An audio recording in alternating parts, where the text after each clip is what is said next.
2 hours ago, we talked to Geno Auriemma before we started our show live, and we wanted to talk to him. He signed a contract extension, had some things to say about Caitlin Clark, and then, of course, the Danny Hurley story falls into our lap. So I taped the Geno interview, and this is it in its entirety, has not been edited, and it's just Geno being Geno after signing a 5-year contract extension to stay as the head coach of the UConn women. And I started the interview by asking Geno his reaction to the Danny Hurley to the Lakers. You know, this is really funny because I happened to be at a thing with him last night, and I have no idea what's going on. You know, I have no idea where this is going and what's happening. But I said, just leaned over and I said, "Hey, I think you can win a lot of championships with the Lakers. You know, more so than a guy who's never coached." And he just looked at me and, you know, nodded, and we had a good laugh. And then this morning I wake up and voila. So I don't know what's going on. And it'd be a bad day for UConn for sure if this happens. And it would be a great day for Dan Hurley. And I'm sure a bittersweet day for Dan Hurley. Okay. Now, you're being serious that you did bring this up to him last night about the Lakers, John? Out of nowhere, I just leaned over and I said, you know, I don't know why it came to me. I don't know why, but I said it. And if you ask him, he'll tell you. And I had no idea. And I woke up this morning and somebody sent it to me and I went, you got to be kidding me. I know that he's talked about not going to another college job, that if he does go down the road when he thinks he's mature enough to coach in the NBA, this happened a lot quicker. But I'm wondering the state of college basketball, certainly men's college basketball, Gino, does that make this decision a little bit more, I guess, palatable or easier when you think about him wanting to go to coach the NBA instead of trying to go for a three-peat? All those are true. I think the state of college basketball is a mess. If anybody could manage it, though, it would be Danny, because he coaches this program like it's a high school program, like he coached at St. Benedict's. Their player development program is second to none. But I do think that being at UConn and given the state of college basketball and the amount of money now it's going to take to be able to put together a national championship team every single year, I think, and without knowing where it's going, it's a charade. It's this idea of student athlete welfare. Every single thing that comes out of the NCAA's mouth about student athlete welfare, mental, it's bullshit.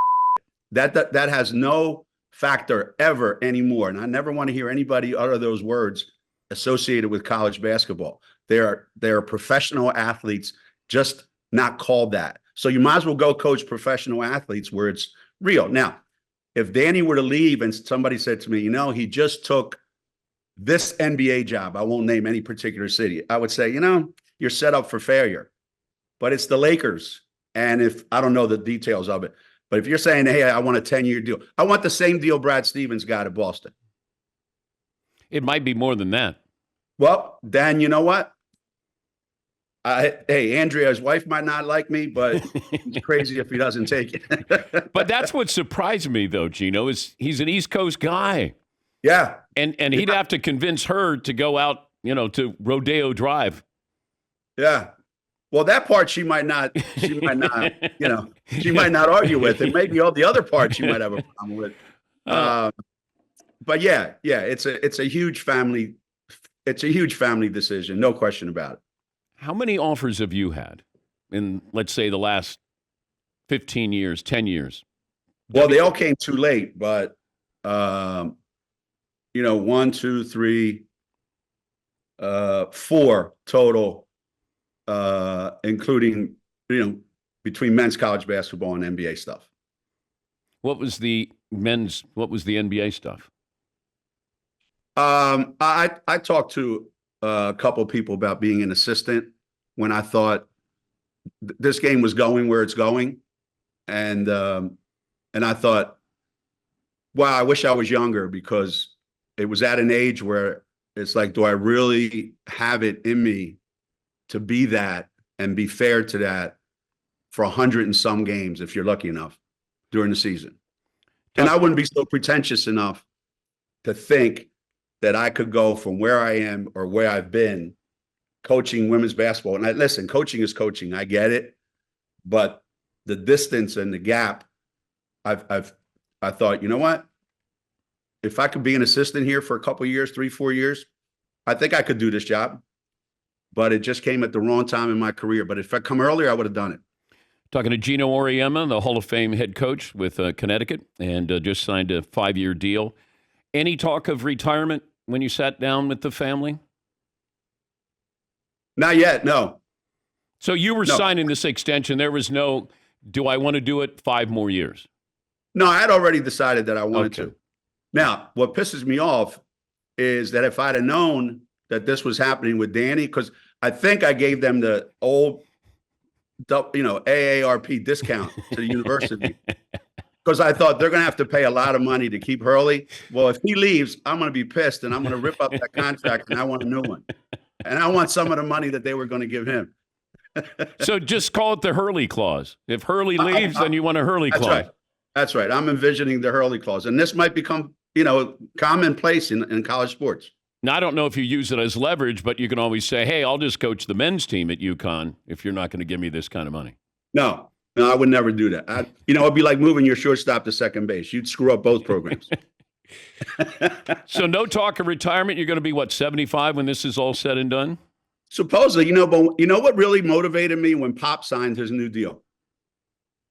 So but Popovich with Wembanyama, I'm sure he's like, you know what? Let me hang around this guy for a little longer. Okay, well, I think I got a couple guys in my program that I want to hang around with a couple years longer. And I actually, seriously, I when Pop signed his deal, I said, you know what? I'm going to go to my AD and said, I want half of that. He signed for 10 years for $80 million, or 5 years for $80 million. I said, I'll sign 5 years for $20 million. Whatever. Huh. Didn't play out that way, but it did. Actually, it did. It played out exactly that way, actually. Good. I saw where you said the WNBA, they're targeting Caitlin Clark. What do you mean by how she's being guarded or, enforced? I think you and I both know the landscape that we live in today, both sports-wise and non-sports-wise, right? We are in a red-blue. And if you're red, you can't agree with blue. And if you're blue, you can't agree with red. Whereas most things are in the middle. If you're a college player and you're a great college player, like Caitlin was, the delusional fan base that follows her disrespected the WNBA players by saying she's going to go in that league and tear it apart. There were actually odds on she's 3rd or 4th in betting odds on being MVP at the WNBA. These people are so disrespectful and so unknowledgeable and so stupid that it gives women's basketball a bad name. Okay, so the kid was set up for failure right from the beginning. So if you're a WNBA player, and believe me, I've coached the best, and I've pissed them off a lot, and they let me know about it. But they were tremendously disrespected. And none of them are going to say it. But human nature is, okay, this kid's coming into the league. And Diana said it best. This kid's in for a rude awakening. And they all jumped over her, but they didn't read the whole thing that she said. But nobody's printing. Diana Taurasi was right. This kid's on the wrong team. She's got the wrong skill set to handle the physicality of that league. And she's a rookie. And if you're a WNBA player, if you're any kind of player, you're going to say, I'm going to make a statement. Targeted by society, targeted by her looks, targeted by her reputation, targeted by the disrespect that they've shown to the WNBA. There's a huge target on this kid's back. I thought Cameron Brink said something really smart. She said, no, they're expecting this rookie class to be perfect. This rookie class isn't even one of the best rookie classes in the last 10 years. But they've been put out to be that because the way social media is today. So what kind of impact is this rookie class having in the WNBA? How do you think Clark is handling this? I think she's handling great. I think she talks a lot of and she gets a lot of back. So she deserves everything she gets because she gives it as good as she gets it. She's just not built for the physicality of this league. Yeah, and she's not quick enough to get away from the physicality. So there's a lot of learning curve, like Diana said. And when she gets it, she has elite skills that are going to really help her. Yeah, But she needs to be on a better. She needs to be on a better team, and she needs to be more experienced, and that will come. But for these ridiculous fans who had her slotted as the next Diana, now they're out of their mind. And for these people that are waiting outside the bus for the Chicago Sky team, what the hell's wrong? What do we become, a third world soccer country? That when a soccer player gives up their own goal in the World Cup, you're waiting for him in a bar to shoot him? Like, what the hell are we doing here? Yeah. When Paige Becker said she was coming back, you said what? I said, I knew that. She's having too good a time here. Her impact here is so great. Her impact nationally is great.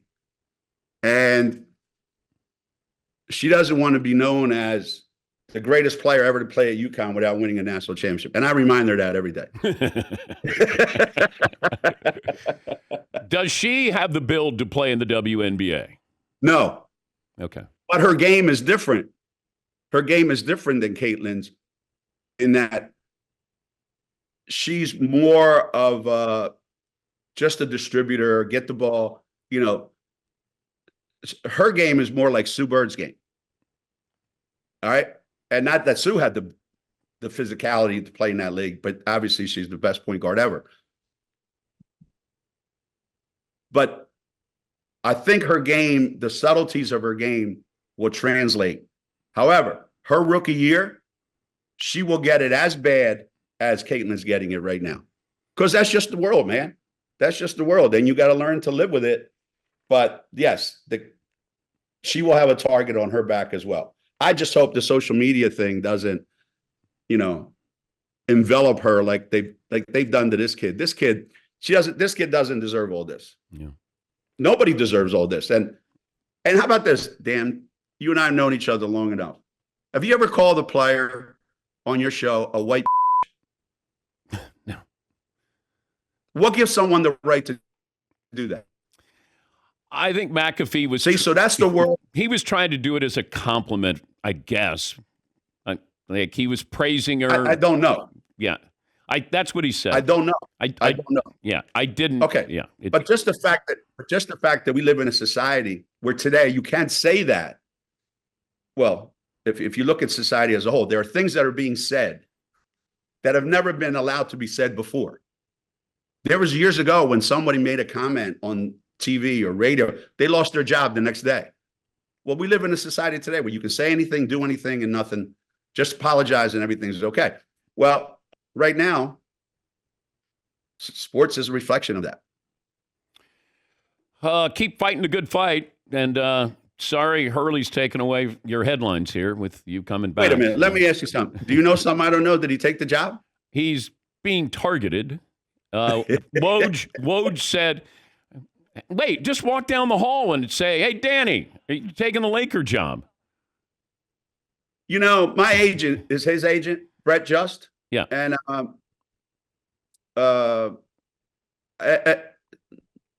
just call him. No, I don't. No, I'm not going to do that. Wait, you just asked me. You just asked me. You can go get the answer here. I am going to go down the hall as soon as I hang up with you. What the hell's going on here? All right. Great to talk to you. Hey, congrats on the extension. Thanks, my man. That's Geno Auriemma. Unplugged. Straight shooter. Just the fact that he's with Danny Hurley last night at an event and jokes with him about taking the Lakers job and that he could win a couple of championships there. And Danny's got to bite his tongue like, wait, does he know anything? And the fact that you're in the basketball building, just walk down the hallway. Danny, you taking the Laker job? He's asking me what I know. I'm just reporting what Woj is reporting.